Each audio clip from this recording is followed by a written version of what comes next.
Welcome! In this tutorial, I'm going to show you the steps you should follow if you want to render your 3ds Max and Redshift scene using RebusFarm.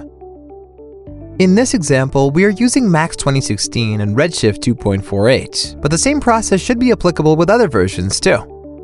Let's open Render Setup and check our render elements.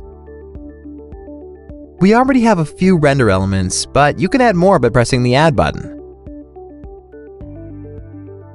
Now go to the Common tab. Under the Render Output section, make sure Save File is checked. Then click on Files, type the render name. We will choose OpenEXR as a format. On the left side, you could choose Setup to open EXR configuration. Here you can choose the wished format. In my case, it will be 32-bit float. If you would like to specify which element would be included in the EXR render, press Add and select the desired render elements.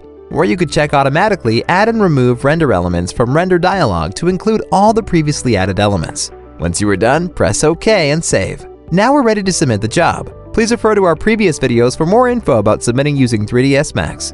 In this case, I'll just submit with the default settings. After uploading, waiting a few minutes for the rendering process, I got my image rendered. Now open the downloaded EXR in Photoshop to check all the passes. I'm using a free plugin called EXR.io to open the render, but feel free to use any other plugin. And here they are. All our passes are included. Thanks for watching. If you found this video helpful, please consider giving us a thumbs up. If you have any questions, please let us know in the comment section. Here are also some other videos that might interest you. To keep up to date with our channel, don't forget to subscribe.